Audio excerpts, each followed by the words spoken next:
Hey y'all, I'm Mike, the RV inspector and technician. And I'm Elizabeth. I'm the wife of the RV inspector and technician. And welcome to our podcast.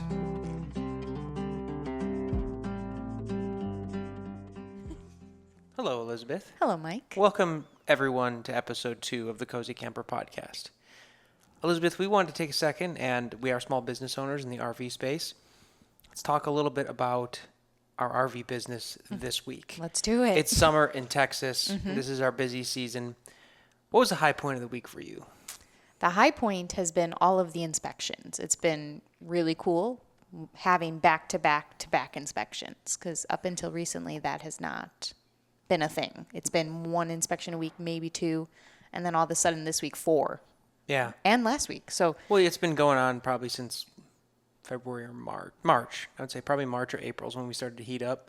But then, we've never been this consistent this long. yeah, and I really like that because I like inspection days because that's where you're at all day. Everything is already set ahead of time.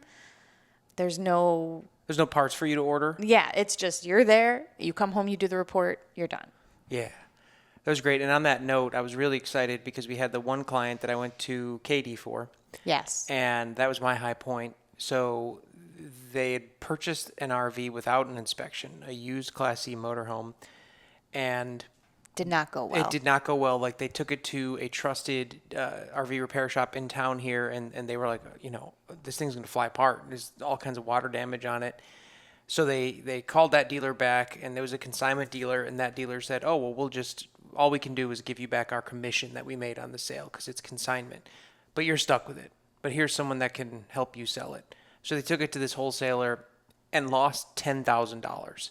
So just immediately they lost $10,000 on this RV within 48 hours of owning it.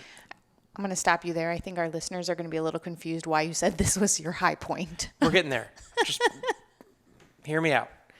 So they really want an RV. And they called me. They said, Mike, let's do an inspection. So we went out to Katie, did another inspection for them, and they're kind of nervous. Do we really want to go do this? Understandably, right? And they're from Austin. They went to Katie to go look at this RV, and they were like, oh, this thing looks great. I went out there to inspect it. That, too, had hidden water damage.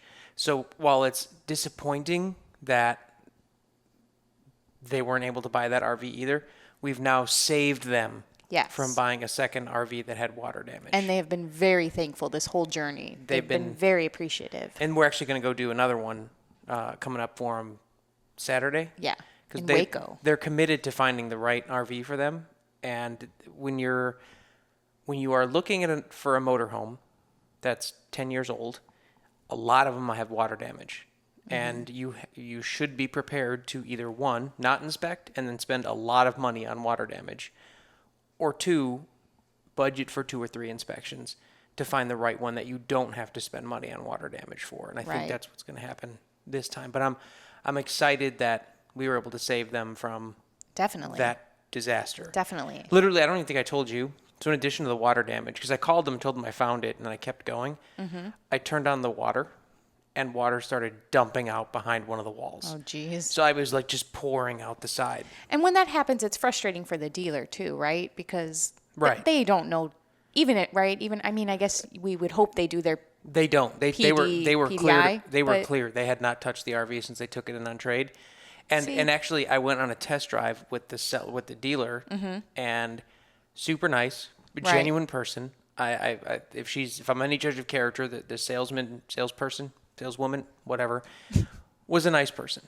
And then I started doing the inspection. We went on a test drive, and one of the tires was ripped in half. Oh, geez. And I talked to her, and I was like, did you know this? She's like, no. I'm like, do not take this on another test drive in this condition. Someone could die. See, in those situations, you do feel bad for them because now they have this RV, and what are they going to do with it? Because now they know how bad it is. And if you don't know, if the listener doesn't know, when an RV dealer takes an RV in on trade, they don't usually really do anything to it until someone is interested in buying it. So if you're looking at an RV there, it's the condition, more than likely, it's the condition that the last owner left it in plus time. Wow, I didn't even know that. Yeah, so I assumed they did a version of a PDI. They do nothing. They might walk on the roof to see if it's soft, and they'll do a quick visual survey, but they don't actually trigger a make ready until someone is ready to buy. Does it not lose them any money in the long run if this happens? Or No, do they and count on people not doing inspections? Well, no, the reason they do it that way is so like there's a budget for most RVs of stuff they will fix. Batteries, sometimes tires. Most dealers will say, yeah, we'll at least guarantee the appliances work when you leave. But then if you find something that's outside that scope, or maybe an appliance, for example, a refrigerator works on electric but not propane, they might just let that slide out the door. But they're not going to look at suspension stuff. Like used RVs, I find, propane leaks, all this kind of other little bitty stuff that takes time and money to find. Wow, I guess that's a whole other side to RV inspections that I hadn't thought of. I had been thinking about how they come out of the factory needing Right. a lot of work because there's a lot of issues with the factories and Yeah. how fast they pump them out. But Right. it didn't even occur to me about the used ones. Yeah, and that's the thing. Like I all the time I go in and like my first question, and the answer is always no, but my first question always is, has anyone looked at this since it got traded in? And the answer is almost always no, or it's a very limited yes. Like, hey, we knew the air conditioner was broken because the seller told us, so we put a new air conditioner on. But most of the time, they won't do it, and the reason for it is that until they can bill an account, they're just losing money on parts. That makes sense. Right. I mean, I get why they do it. But also this dealer that sold these people the first RV, they didn't look at it at all, or did they? No, and that is a consignment dealer with multiple locations in Texas. And they have actually reined in their little pre-delivery inspection. Meaning where they do more or less? They do less. Oof. So there used to be one where they would be like, oh, we do this 90-point inspection or whatever. And then I'd get into it and I'd be like, this whole wall is delaminated. Or that one was the one that was famous for propane leaks and no propane detectors. Like they didn't test it. So I'm like, all right, it has a leak. You didn't find it. And the propane leak detector doesn't work. So like I remember. your buyer might die in this remember RV. that. And they're the ones who change the rules on inspections. Here's reindeer game. We're way off topic. But they're the ones who changed the rules where they wouldn't allow inspectors in until after the buyer went under contract. I remembered. It's all coming back to me now.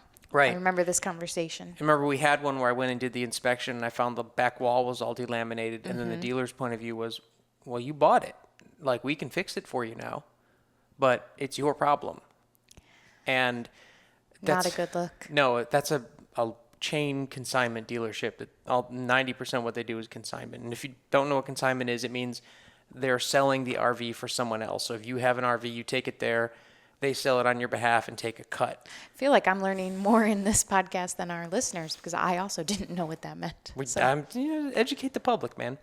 But in this case, they had a bad experience. We saved them from a second bad experience. Yes. And all that to say they're very thankful. And this is one of those times where we're thankful for them that they're giving us 2 inspections and trusting us. Obviously, the first one went well enough with you and with the communication and the report that they did get that they were, wanting to do a second one with you. They were adamant that it had to be you. Right. And so that's pretty cool. I could see why that might be the high point. I'm grateful for that trust.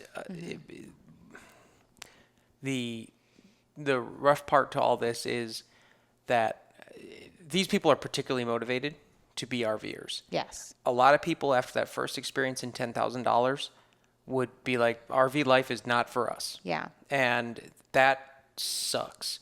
And if you are a dealer that is contributing to that, why are you in this business? Yeah. Like for all the things that we are going to show you and all the industry inside and out, we love the RV life. Absolutely. We love it. And it can be amazing.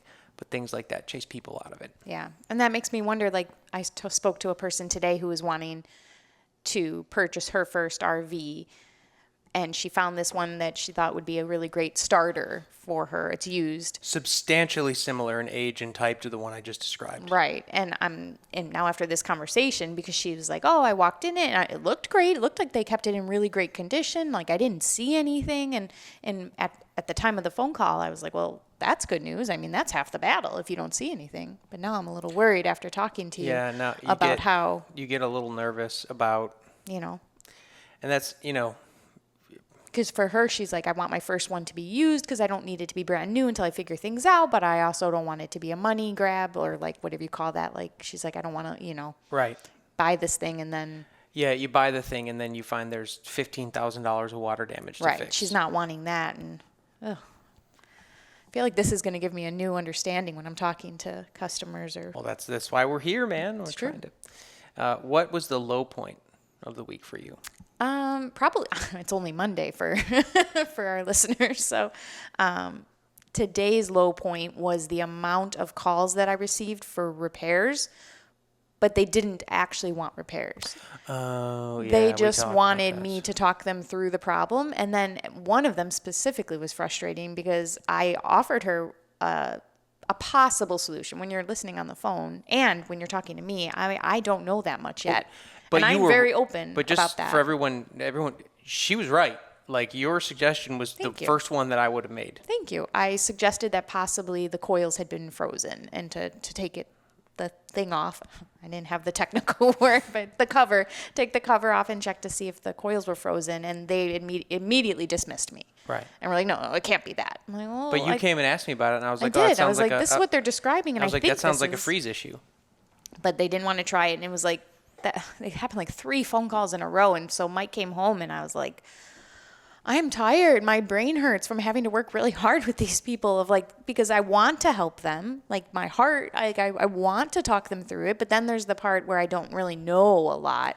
Right. So I actually can't help them a lot. And then also we're a business. Well, yeah, and that's like we have some plans to someday in the future have some kind of tech support, but like you need a technician to technician you through these things, right? So as a business, if I'm sitting telling you how to do these things on the phone for free, then I'm not going to be in business very long. That's why my brain was like being divided while I'm also trying to listen to these people's woes. Like, I want to help you. I don't quite understand what you're saying. Oh, we're a business. What would Mike say? Right. Mike would say we have to find a way Yeah, to. like we've got to go out and do a diagnosis. Now, the part that we kind of do for free is our Instagram and Facebook where we're like, hey, if you're having this problem, you can look at this.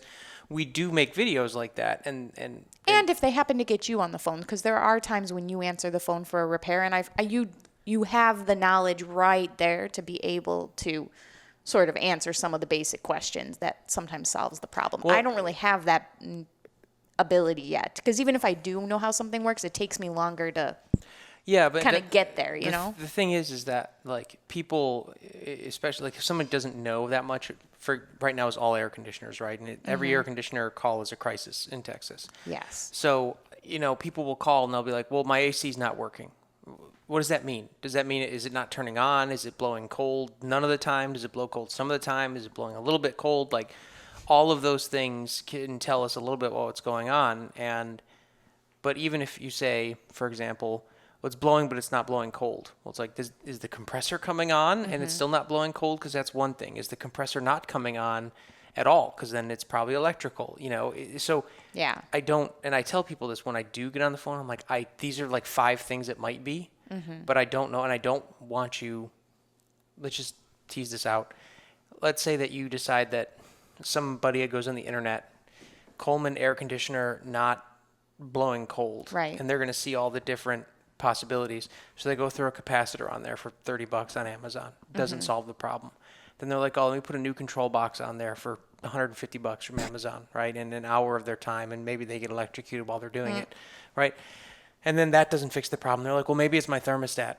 And then they spend $70 on a thermostat. And then I get there, I'm like, oh, dude, actually your compressor's blown. Right. And you've bought all these parts where if you would have just had somebody come out and actually diagnose it, you would have. And I get it. time. The RV people are typically problem solvers, typically. And they're very they want it- DIY friendly. Right, but it just doesn't always work that way. No, but so to that point, like, yeah, we can't always, we're not like, the air traffic controller teaching you how to land a plane, right? We do make content that does explain this stuff, and sometimes I can spitball it if we're on Right. the phone, but But if you get me, sorry, you're out of luck. yeah, and I'm in the field actually solving these I'm problems. kidding. I should give myself a little credit. Like, I do know a little bit, especially over just like the last few weeks. I've kind of learned quickly. Yeah. Not a lot. I'm nowhere near where I need to be or where you are, but I'm getting there. But is this a low point for you because you want to help them, but you can't?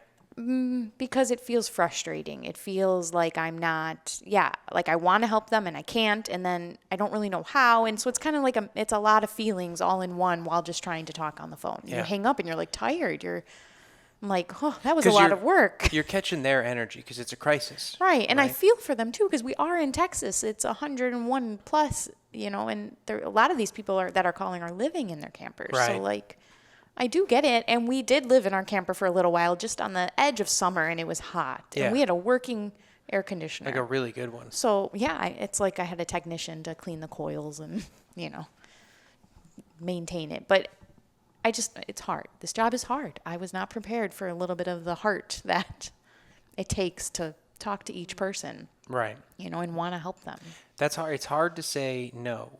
And it's hard to, because people will call and I think we talked a little bit about this last time. People will call and they'll tell you the story, and we're not like vicious capitalists. If we can help somebody out, We're going to. We will, but it's an extraordinary circumstance thing, and it's not something that we can do a lot because we do have bills. But it's not because we don't want to. I would- And I think that's what is hard Right. about it, is And- like we want to help at all costs, but we can't. Right, and it's like, what I like to do is let's set the expectation that someone's going to pay full price.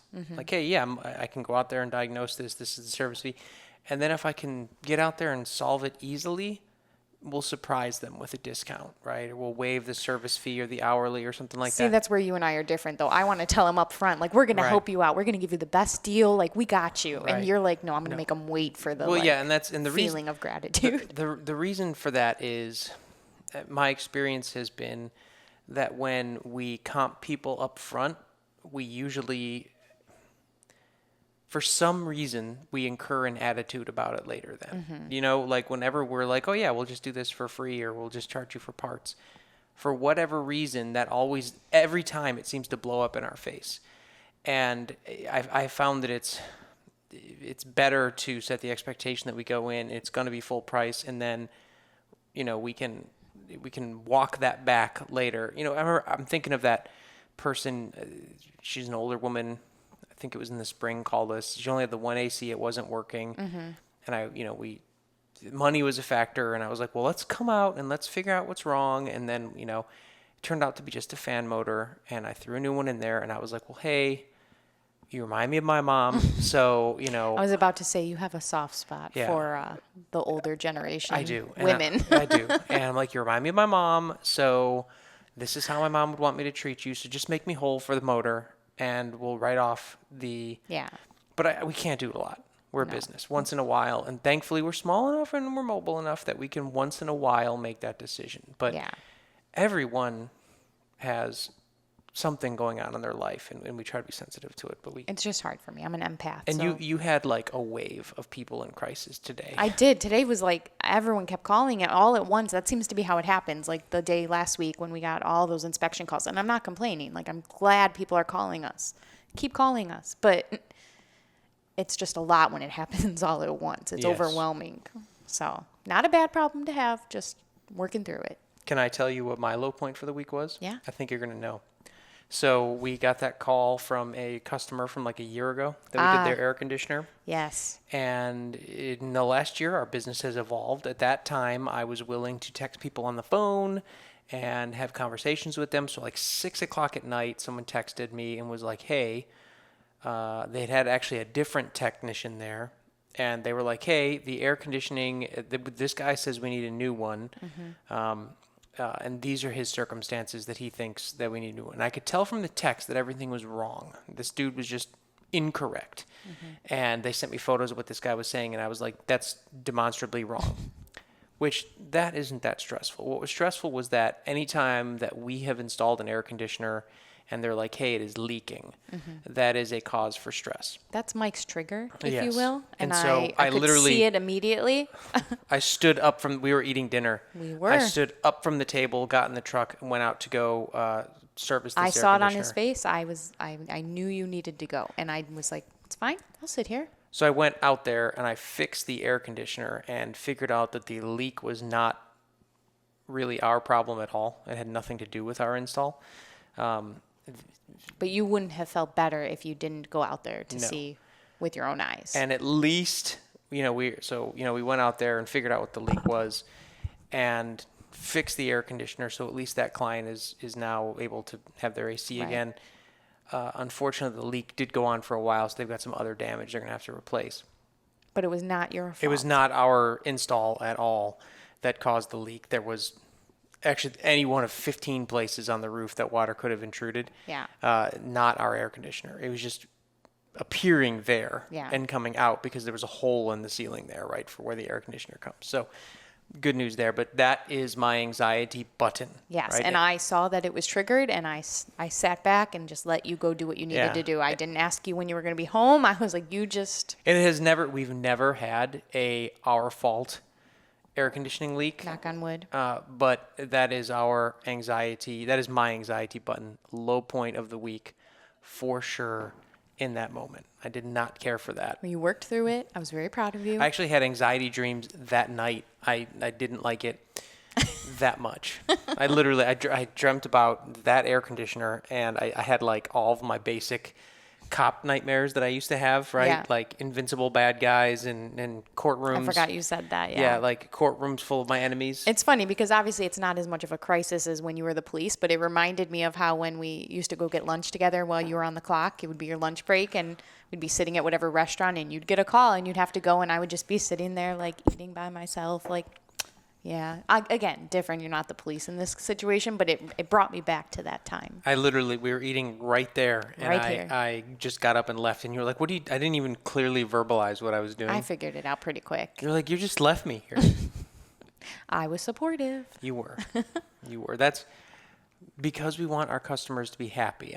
Worry-free camping. That is the whole point. And I feel kind of goofy sometimes when I say that. Like someone was talking about wanting an inspection from us today, and he expressed concern is if something goes unnoticed during the inspection. And I was like, I didn't know how to word it. Like, but our motto, our whole mission is worry-free camping, and I wanted to be like, we're going to try to not have that happen because we want to Right. alleviate any of your worries and your concerns.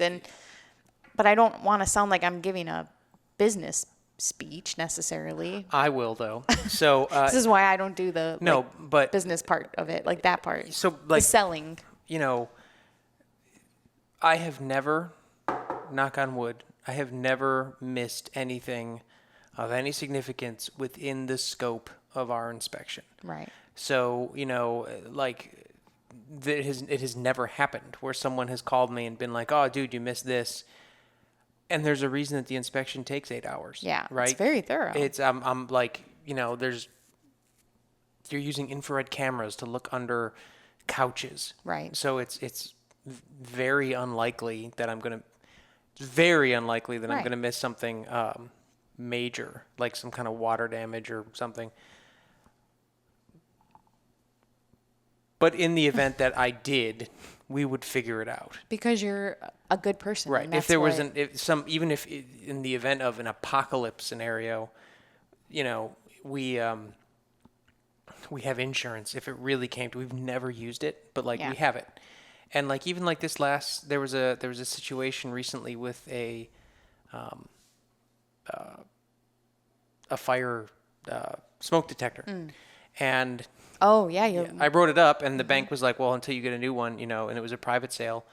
And I was like, "Okay, well, I just want you to close this sale, so I'll buy you one, and $10." Because they just needed, right? That you had said that it was out of date, It was right? out of date. It was functional, but it was out of time. Because they last like 5 years or something. Exactly.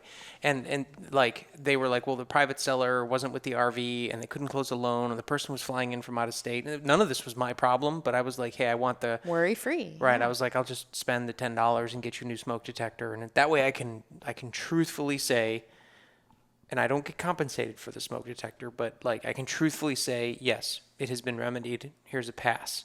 Yes. Again, that's not something I can do a lot. But in this case, it was an easy fix for a stressful situation for Right. the seller and the buyer, I'm assuming. And it's worth noting that if we talk about doing repairs and inspections, it's really repairs or inspections. Because once we inspect an RV, Right. it's radioactive. We can't fix it for money for a period of 1 year. And that's so that Oh, it's after a year? it's 1 year. And the idea there is that like a home inspector is not going to come tell you that you need a new water heater and then sell you that water heater, right? There's a conflict of interest there. So we separated out for 1 year. I thought it was just indefinitely, so that's good to know. I have, I'm not particularly interested in personally doing service on RVs I've inspected, Really? really. How come? I feel like it's two different businesses and I don't like to cross the streams. But if we had a return client that called us, I would totally do it. It's not a problem. I don't like it. And even a lot of inspectors don't do repairs at all. And a lot of repair people, even if they are also inspectors, it's easier to generate business from repairs. Like if you just go to an RV park and have a truck that says RV repair, probably make enough money to make a living. That makes right? sense. It's much harder to make a living doing inspections because it requires resources and advertising. And then once you get the ball rolling, everything's great.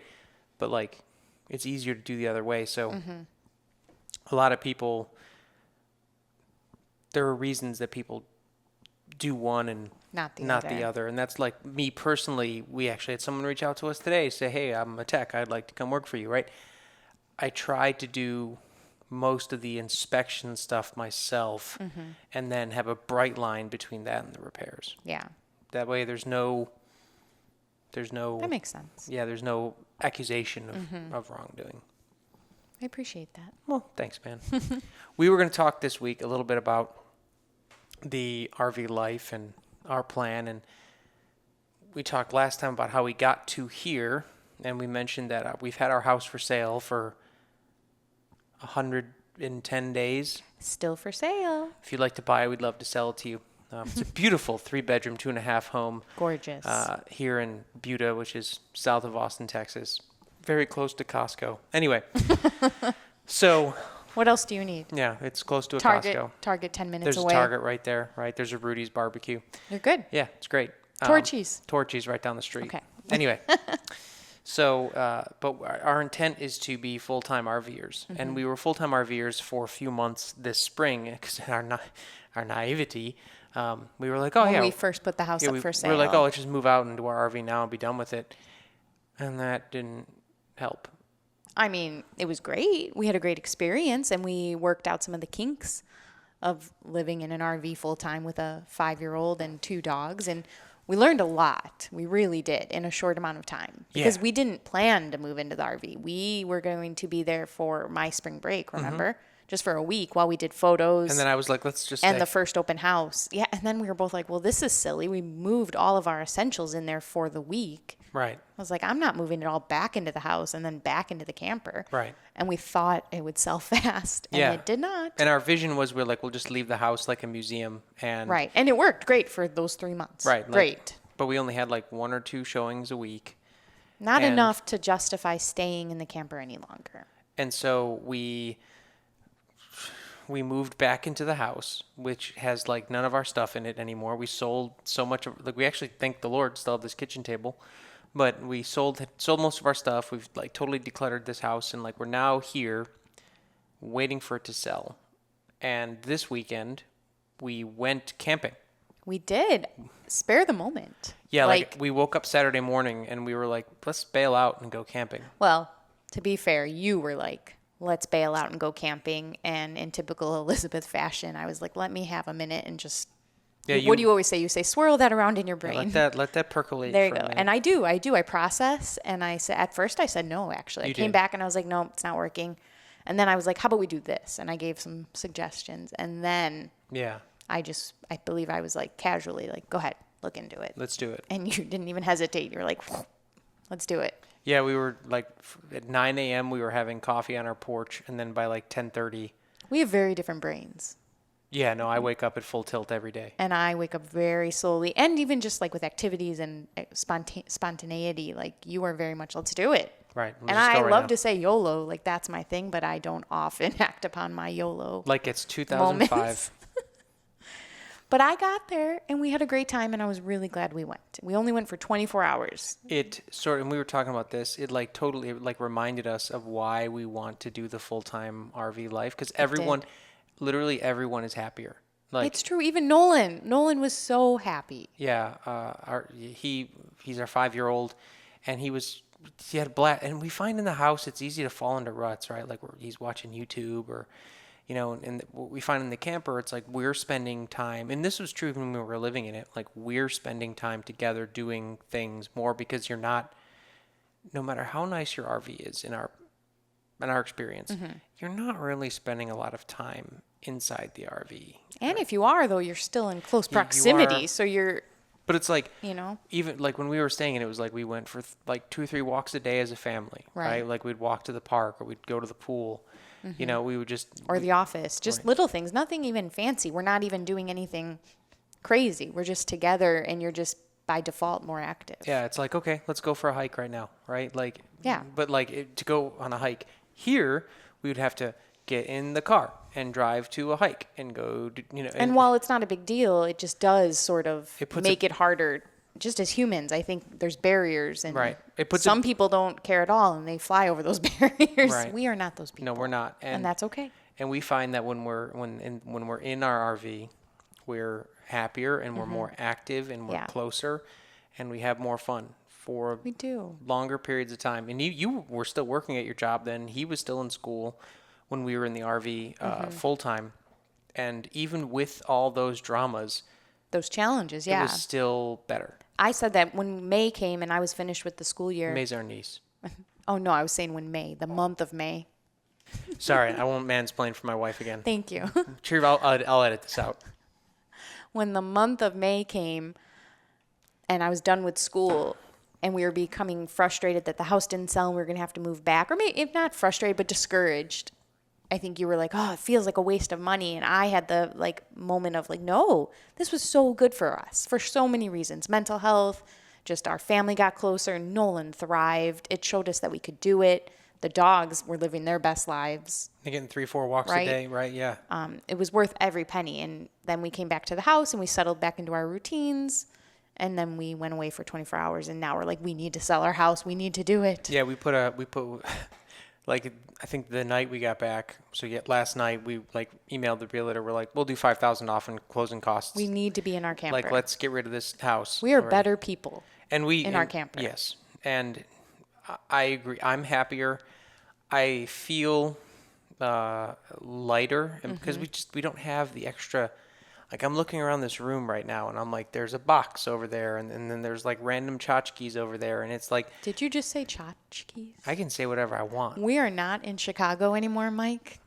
People don't know what a tchotchke is. It's little worthless garbage that you put out for decoration, and just things that don't have really too much meaning, like a little like a little figure, a little candle, or a. You Now, have see, to explain it. the They don't. Yeah, so it's like this little silly cactus thing over there. That's not alive, but it's just. Right. Now, the opposite would be my authentic reproduction of the Horgon from the Star Trek The Next Generation That's not a tchotchke. episode, Captain's Holiday. No, that's not a tchotchke. Who gave you that, by the way? Did you know the Horgon is the Rysian symbol for sexual fertility? Who gave me that? That is not what I asked you. You gave me that. Anyway, so but it's like you have all the extra stuff. I'm gonna get an E after this podcast now for explicit. E for Elizabeth. But anyway, yeah, we've discussed we don't like having all the extra stuff, and we like condensing down to the minimum stuff that we actually need, except for our son, who still needs all of his toys. All of them. But it's very freeing. Yes. And just the act of just cleaning the house is so much harder. Yes. There's just more physical space. Right. And then we also really enjoy the freedom. I don't like my neighbor, I'll just move. I don't like this park, I'll just move. There's an opportunity somewhere else, we'll just move. Or people don't like us and then they move. Yeah, that was the thing. How many did we lose? How many neighbors? So, Which I'm going to state is not our fault, but it was a little disheartening after the third one. Was it 3? So, yes, there were a bunch of there was a couple things. In the RV park we were at. So, what we're describing first is people would come stay next to us for a couple days, week or two. And then we'd see them somewhere else in the park. Yeah. Jinx, show me a float. Every time. And a couple of things were happening. Because, so one, we were staying in a spot that was technically not a long-term spot, but the park management hooked us up. So those are supposed to be for like weekenders because they were like the super premium spots, and we had a deal about that. So it was more likely that there'd be transient people coming and going. We found that there was a couple times where like somebody had picked that spot and they were willing to pay extra to stay there, but then somebody else had like already booked it, so they had to move and then they just didn't move back. But I think there were some people that didn't want to be next to us, and there was a couple of reasons for that. You were still working, so every morning at 6 a.m. you'd be driving him to It's school. true. My parking spot was right next to their campers. RV, right, and the beds are in the front of their RVs, right? So you'd be closing Fair. your car door. I tried to be really quiet.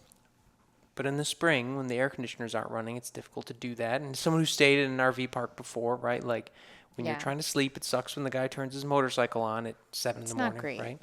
So I get it. Nolan has no chill in the morning either. So No, despite how much we work with him to respect quiet hours, he just runs outside and pretends to be a velociraptor. he did his best. Yes. And at 6 in the morning, to be fair, he was good. It was more so like on the weekends at like 8 a.m. We've already been up for 2 hours. The door would blast open at 8 in the morning. Wasn't so much the 6 a.m. problem. Yeah. So we're not that bad. Then I could understand. He understood that we had to be quiet. We'd have to tiptoe to the car. Yeah, but it's possible. You know, you have a 5-year-old. And there are different groups of people that stay in RV parks. So true. You know, like we're people that we like to hang out outside. Yes. We have like a propane fire pit, and we will have our coffee out by that fire pit at 8 in the morning, and we will, you know, hang out outside at that fire pit till quiet hours start at 10 p.m. Right? Right. Like that's our lifestyle. Other people never go outside at all. Right. Some of our neighbors. Yeah, some of them we never saw. We had one that came over every time. That one next to us, she'd come over and be like, "That's such a cozy fire. Come on, Come join us. come join us." Nope. Nope. She never did. She just wanted to come tell us the fire looked nice. We're really nice people. I don't understand. You're a nice person. You're nice. But anyway, so we're like dying to sell the house, and we're wanting to get back out there because we have a plan. And Yes. this was our original plan, and the longer it takes to sell this house, the more shortened version of our plan is going to exist. Right. So we wanted to sell our house by Memorial Day and then stay in the Austin area until about Labor Day. And then our vision was to start traveling the country, and we were going to go back to our kind of home area in Illinois, The outskirts, of Chicago. Chicago, and stay for a couple of months and visit all of our family and maybe work a little while we're up there. It's the benefit of this business is we can take the business with us to an extent. And then we're going to come back here for the holidays and then travel the probably southwest during the winter and early spring, and then come back to Austin and run this is our busy season here in Austin. We're not going to leave our clients right now. So we were going to do that and then get through a second air conditioner season 2025 and then decide what we want to do more permanently. We were talking about maybe moving to Wisconsin or to Michigan, relocate our business in the summer, but as we're still here, we are having to curtail that plan a little bit. So we can't be full-time RVers until we sell this house. We can take day trips and weekend trips and things like that. We can go to Chicago for a week, but we just can't do it to the extent that we'd like to. Right. So it's definitely a little discouraging. I mean, we're not giving up hope. It's only July 1st, but it's just not where we saw ourselves being on July 1st. Right. It was our hope that we would be in our camper, house sold, you know, we're wanting to buy another camper because our current one is not really summer ready. It was fine actually with all of us in it. It was more the temperature. Yeah, as we crept into the summer, Just that midday heat. and and this is why, is a 30-foot, 30-amp RV, and it has one air conditioner, which is fine all the time until it loses the race at about 4 o'clock in the afternoon. Every day. And then it creeps up to about 80 degrees, and it stays there till about 7 p.m., and then it comes back down. So by the time you go to bed, it's comfortable again. But we cannot I shouldn't say that. It's uncomfortable. We can do it. We were going to do it. Yeah. So that part, honestly, I'm not that sad about. I'm enjoying our air-conditioned house. And Yeah, it's nice. when you come back in and you're sweating bullets, you're like, oh, that feels good. There are perks to being in the house still. Doesn't mean we're not sad. And Right. little- Like we wanted to sweat through this summer. we were planning to. And then like, oh, sell this camper, But- buy this great big Brinkley, and then, be comfortable and Yeah. rolling in style. But it will happen So we will be going to Chicago in some capacity. some length of time. We're just not sure what it's going to look like right now. And that's okay. Everything else in our lives has fallen into place when it was the right time. So we have to, I think, just go into this knowing that when it's time, it will happen.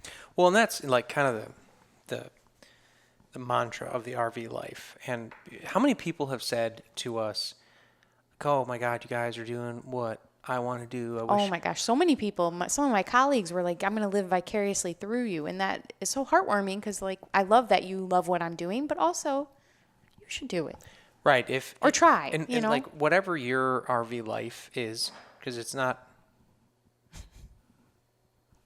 Oh, there was a weird noise. I don't know what it was.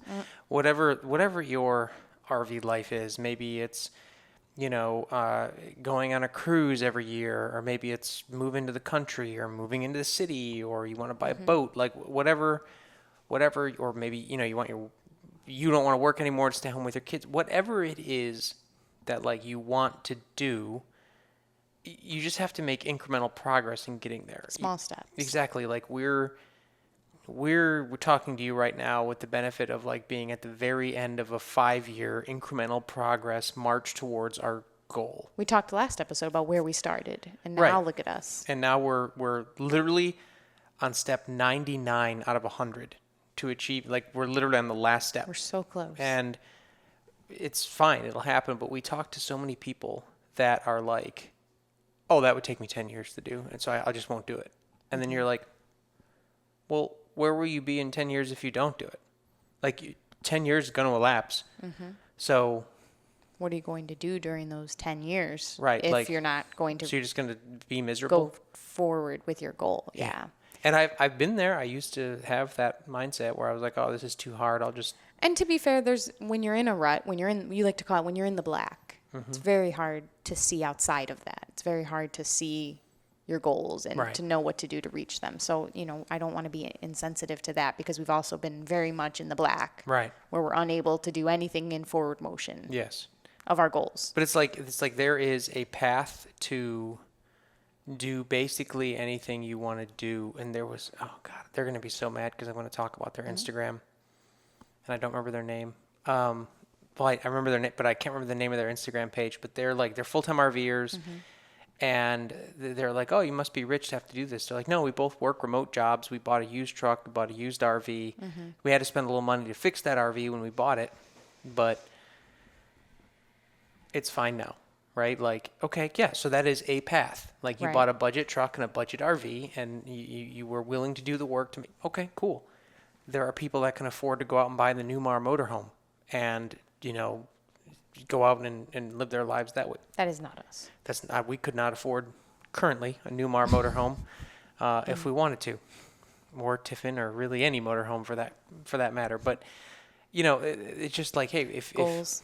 if your vision is to be a full-time RVer, you can do it. It just takes a minute to get there. Yeah. And there's To be fair, you pitched it to me, what, 2.5 years ago. maybe not quite that long ago. And It was a while, and you were like, no. well, at first we were pretty serious. We kind of wrote down a plan. We're like, all right, we could do this, but it was like going to be 2 years in the future. And then we started talking, and you were getting a little too serious about it. And I was like, no, we're done. I don't want to talk about this anymore. It's too real. No. And then we tabled it for 3-4 months, 5 months. And you came out of nowhere. And then I had this, I don't even know what happened. Oh, I do know what happened. We traveled. It was a really busy fall. I went to multiple places. And we went to Chicago for the homecoming and I used homecoming with friends and family in the camper. And then a month later I went to Colorado, and then I went somewhere else, and I just had this feeling of like, I love this. I love traveling to see the people in my life and I don't live near them, and that's okay, but I love going to see them and spending time with them. Like, so many core memories were made, and it made me realize, like, I want that feeling all the time. Right. And if we live in the camper, we can have that. When you're in a house, like, money and just your lifestyle sort of takes that away from you. You can maybe go on a trip occasionally, but, like, can't consistently Right. go see people. Like, it wasn't even ideal that those 3 trips were back to back to back. It just happened that Right. way, and we couldn't avoid it.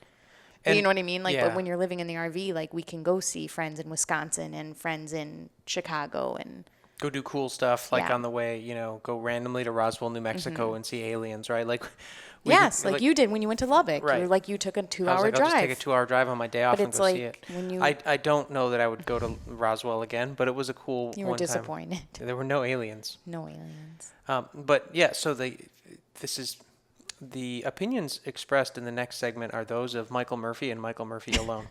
So I have found that when you live close to all of your family and friends, like, do you value the time with them? Yes, but it's kind of not that special because you see them all the time. Right. And I have found that, like, when we go home for a month or 2 months or something, and we're like, okay, yeah, we get to go to so-and-so's house and go to their birthday party, and it's something we haven't been able to do. It's, like, really special So special, yeah. because we get to do it, and everyone's excited, and you get to reconnect. And then, then you leave, and you get to do it again a year from now, and so and it's great, but and it's great. And to me, that's what I really, really like about family. Because, like, when we lived in Chicago and we had our own place, we probably saw in the month that we were in Chicago last year those friends and family that we wanted to see more in that 1 month than we did in the 2 years we lived together on the South Side. it's true. And it was like just because you had more going on and you've got things you need to do and all this other stuff, and then it's not always a priority Right. to go do this other It's stuff. not intentional that it's not a priority. It just happens. Life. Just Right. And there's something about the RV as a vehicle to take us to the special moments that I really like. So it's like, yeah, I'm going to go to Illinois and to your point, when we went, people are probably listening, like, what about Illinois? It's so great. So we went to Illinois, You're not wrong. Sycamore, Illinois. I graduated from the Northern Illinois University. And so we got to stay in an RV park that was close to that. We went to the homecoming with my friends. We tailgated at the homecoming, right? So we got to have like a big party there. And then we got to go to, we had some family member's birthday. And Aunt Mary. that's right. It was Aunt Mary's birthday. And We won't disclose her age, but no, it was a big birthday. No, she turned 30. And so it was a big birthday for her. We got to go to that. I forgot it was Aunt Mary's birthday. And then, so we got to go to that. And then we got to do all the fun things on the way to and from. And we came out of it and we were like, that was awesome. Right? Let's- Like so many core memories. Right. It was incredible. And then we were like, we could do that more. Yeah. And like, let's just do that more. And it's funny because we've taken a lot of trips over the last few years since we got our permanent RV, like the one that we have now. Right. We've gone to We Chicago. go every year. Yeah, we've gone, but it's just like something different. I don't know, like between you and like your 2 job changes over the last few years, and then my pretty significant life change with my job and the difficult 2 years I had at this new job, like just something felt different this time. It was like, the stars were definitely aligned this yeah, time in a way there that was they a hadn't different, been. yeah, exactly. It was a different experience. It overtook me and I knew it was right. I've talked to my therapist about this. It was like, I just knew, like a switch flipped, and I did come out of nowhere seemingly to say like, let's do it. Right. And you were like, no, you're not serious. And I was like, no, I am. I don't know. I can't explain it yet. I can't put it into words, but like something. I straight up like didn't Switched. believe you when you were like, let's do this thing. And I haven't backed down. I'm like, and when people were like, oh, this must be Mike's idea. Like Mike's been wanting to do this. Like, yeah, you're right. But actually it's my idea. Like Right. I'm the one, and I'm no wanting one to do believes that. me, but I'm like, I was the one that came back and was like, we're doing this. Yes. So It's for everyone true. listening, like, yeah, this is me. And you now obviously are, don't act like that. You're on board. I'm 100% on board. obviously. But truth be told, it was me. And there's so many, and as we've moved through this, we have found that there's like 3 groups of people in our lives that react to this. And if you Yes. are thinking about being a full-time RVer, you will encounter this too.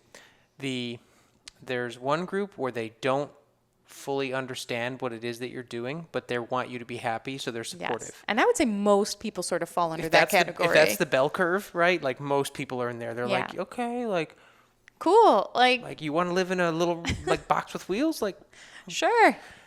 that makes you happy? It's got air conditioning? Go for it, You're right? good. Most people are in that camp, and that's fine. And then there's the people that like really understand, and Yes. they're like, oh, awesome. Like, yeah, I've always wanted to do it. Like, how exciting. Yeah. How are you going to do it? And they want to know. And they want wanna- to hear. They're listening. Yeah. And then there's the haters. Yes. And Small group, It's a very small group, but they're clear. they will come into your life and they will tell you all the reasons you shouldn't do Yep. this thing. And Or they just won't engage you at all. We there's have a couple people that are they're just not, it's like as if it's not happening. close to us family members that we've explained this to, and Like- they won't engage you. They're like, okay, cool. And then what are you doing tomorrow? Right. What's the, like, or just, And then Yeah. what I found, those people will sprinkle in reasons Mm-hmm. that they don't think you should do it. Like, I was talking to one of these people, and I was like, yeah, the house taking a long time to sell. And they were like, well, have you considered not selling your house and living in a movable box? And you're like, well, hey, dude, no, I haven't thought about that at all, actually. And number two, stay in your lane, right? Like, I'm not seeking your advice right now. Like, it is not for everybody. Right. What we're trying, it's straight up not for And that's okay. everybody. That's okay. It's probably not even for us forever. no, right? it's a couple never years. been meant to be Right. forever. I think that's maybe the other misconception a lot of people have, which is fair because maybe we don't do a good job of saying that. It's not a forever thing. Like, definitely not a forever thing. This is a right now thing. Yeah, very few people like full-time RV until they die, right? Like, Right. unless they die suddenly. But in their RVs because their propane detector didn't God. work. Anyway, so the but yeah, most people do the full-time thing for like 1 to 5 years, and then they get it out of their system, and then they're done. Like, we've met several people that are Right. like, hey, we're On coming the outs now. they're coming on the outs, and like, that's cool. You did it for a couple of years. It was good for you and your family. Everyone's gonna remember this experience. Or it's the later in life ones that Right. have like lived their life the way they wanted to, and now they're like, we're gone. They Goodbye. retired. They're gonna go, live in their Tiffin motorhome for 5 years, and then do whatever they're gonna do after that, and that's fine too. But like, and there are some, but there are very few people that do the full-time RV life for like decades. Right. And I think this is an interesting kind of separation. There's a difference between full-time RVers and people who live in their RVs full-time. And the first group is what we're describing. We're like, hey, we're trying to travel the country and we are going to go do all these things. And then there are people that like stay in one place forever in their RV. And there's nothing wrong with that, but it's two different It's just not what crowds. we're doing. We're Right. choosing to move into our camper so that we can travel and do all these different things. Right. And our experience has been kind of broadly that, the full-time RVer group, those are people that are like, I'm excited, I'm doing this thing. Mm-hmm. And then the other group is like people that are, they're just working. They're just Right. living their lives. And this Just is, happen to be living in they're a, living in an an RV. RV and this is where they stay and they haven't moved their RV in 10 years and there's nothing wrong with that. No. Like, that's not what we're talking about, right? Right. Like, we're wanting to tour the country. We also want to, this sounds really cliche, but like we want to live a little. We've been slaves to jobs and money and different family stressors and things that have come our way. And it's like we've never really had a chance to like go have some fun. Right. Right? I mean, I'm not to say we've never done anything fun. We have. But we've always been chained by something. And Yes. it's our chance to kind of go out there and Nolan too. Like Nolan's been in daycare since he was 9 weeks old. Right. He was doing the daily grind before he could walk, and it's like And we want to works. give him some freedom, like to not have to wake up at the crack of dawn every day, Monday through Friday. It's so And he's at an relentless. age, right? He's at an age now where we're like, okay, well, we can handle his education ourselves for a little while, Right. And he's not so old.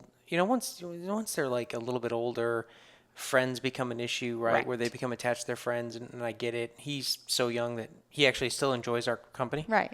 So, while we're there, We just have a little window, and had the stars aligned maybe 2 years ago, would it have been a good time? Yeah, sure. Like he would have been even a little younger, even easier to kind of take with us. But we still have time in our window. We're not going to lose it. Right, Just right. because he is a little older. He's 5. He would technically be starting kindergarten this year, but as a teacher, I can handle it. People hate on that too. Yes, I'm very tentative to use the word homeschool because it comes with such a negative connotation. Right. We talked about this the other day. And growing up, homeschooling looked a lot different than it does today. I don't think I knew anyone that was homeschooled. See, I did, and they were always awkward and strange, and I get it. Like back in the day, there wasn't the understanding that you need to socialize. You still need to be in activities, and you need to go out. You can't just live at home and do your schoolwork, 8 to 3 and never go out. But I also want to be clear, I'm not doing this new trend called unschooling either, which is where you literally basically do nothing formative with them. Right. We're just going to live our life, and I'm just going to work with him as we go. Yeah, this is not there's going to be structure and routine, but it's just going to be what works for us. Right. This is not like a rebellious act. No. It's just well, he's going to be with us, and he's probably going to be in school forever. So I'm going to work with him. So yeah, if you want to call it homeschooling. I'm not really wanting to put a label on it. Am I going to teach him how to read? Yeah, because that's important to me, and I'm capable. Thankfully I have resources. You are legitimately an educator. This is my area to shine. So yeah, Right. I'm going to teach him to read, but am I going to make him work from 8 a.m. or even earlier until Right. 3 p.m. every day? No. I guess. But are we going to also just only play in rocks and dirt and roll? No, we're going to Well, and that's it. This kind of this is why I'm so hesitant to I don't like to apply specific labels to Right. everything, and we talked about it last time. There is there's all these different categories. Oh, you're not really camping. You're RVing. Yes, Well, glamping yeah, or- you're glamping. yeah. Or an RV has to have a motor, so you're not really you have a travel, and you're yes. okay, well, whatever. I live in a movable box that is at a campground or camp resort. Or that's another thing. Is it a campground or is it a camp resort? Okay, there's people that full-time RV, and there's people that live in their RV Yeah. full-time. Can we just be happy for everyone as long as what they're doing is safe, right? Yeah.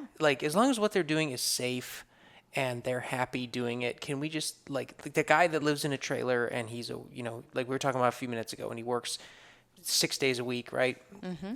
If that's for him, cool. Great. If you want to live in a 5,000 square foot gigantic house, sweet deal. That's awesome too. Live your life. If you want to send your kid to public school, Private awesome. school, charter school, I don't care what you do. If you it works want- for you. If you want to call it unschooling and rebel against the man, I hate authority, so I get it. If you want to homeschool your kid and still kind of have a curriculum, great, dude. Do they understand how to read and write? Yeah. I'm here for it. I hate any kind of gatekeeping activity where we have to classify Yeah. this thing is this thing and it's not that thing. And we've been hesitant to use the word homeschool for that reason, because as soon as you say it, Immediately evokes emotion, an opinion. yeah, people are what are you, some kind of conspiracy theory? No, Not I'm just going to work with him. how am I going to send him to a school if we're going to travel the country for 6 months? What am I supposed to move him every time? Right? And it's not, again, it goes back to, it's not a forever thing. And even if it was, though, let us do our thing. We'll work it out. And we always do. And it's people, you meet people and they tell you their plan, and the correct answer, as long as their plan isn't hey, I think I'm going to go build a meth lab, right? As long as that's Hey, not I mean, their plan, lucrative. you do make a lot of money. But hey, I'm just saying. what's your plan? Sweet, dude. How are you going to do it? Right? That's it. What's my line? I love that for you. I love and it I'm for you. genuine. I'm not, I know sometimes it comes off like I'm being rude, but I'm not. I love that for you. Right. And that's great. Go do it. And people, they get stuck waiting for things to be perfect and figure out the plan perfectly. Dude, just figure it out. Yeah. Just- And again, I'm not always the best at that, but that's why we balance each Right. other, because you know that my wheels need to spin and I need time to process. And then I usually come around in some form. And there's nothing wrong with being deliberate in your actions, Right. but even filming this podcast, right? The last time, and even I can see in the monitor, we're not perfectly centered. I'm not really happy with the light right now. I still haven't figured out the microphone situation. But what am I going to not do this? Or should I just make 10 podcasts, make you listen to weird sounds as we're going through this? I know, I can tell that there's definitely weird noises, but it's fine. But I mean, I'm learning how to fix it in post, and then we'll figure it out over a long period of time. Why don't we just do that? Because we only have so much time, and then we don't worry about what that guy's doing. Yeah, it's hard. It takes practice, and it takes pep talks to yourself. Like, you've been doing it all week, like reminding yourself out loud, like, doesn't have to be perfect, Mike. I've heard you say it. Doesn't have to be perfect. It's our first one. This is where we're starting. Like, right. It doesn't, like, now that I'm going to keep looking at the monitor. So I mean, I look great. You do look great. But that's the thing is just like, hey man, this is what we think is for us. Yeah. So this is what we're going to try to do. So just support us. And, and thank you to those who are. And maybe I become more sensitive to it because I read the comments that people leave, and we had like we get some in there that you're like, there's this one guy who comes into our comments on every video and he says all RVs are crap, all RVs are garbage, or something like that. And you're like, okay, that's one opinion. And I just reply to him every time like, we don't agree, but we think it's a good idea to get an inspection, right? Like something like that on every single one. Yeah. Sir, why are I'm going to appeal to you directly, sir.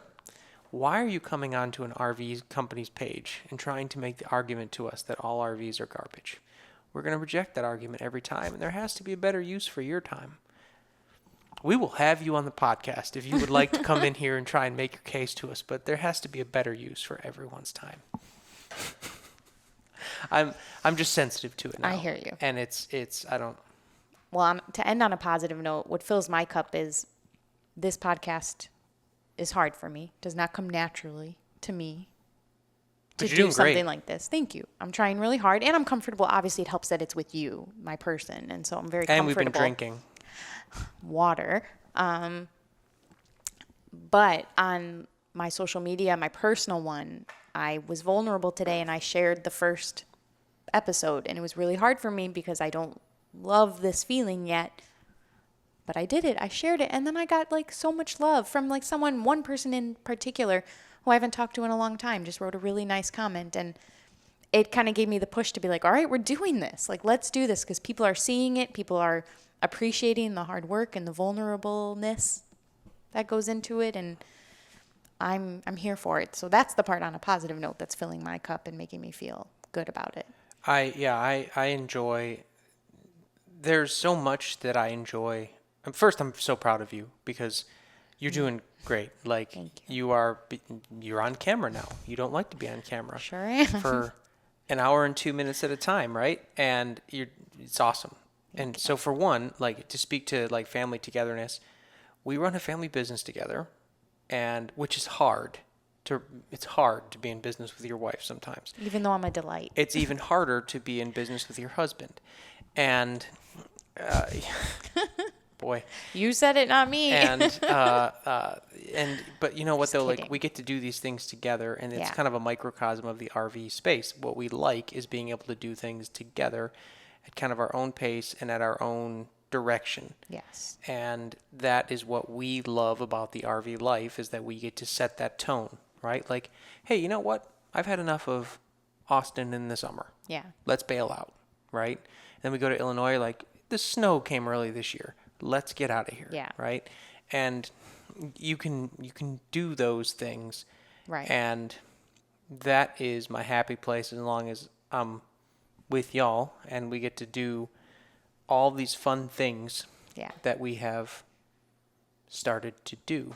But anyway. So a little plug here. Tell us what you like about the RV life in the comments below. Yeah, I got some I didn't even tell you.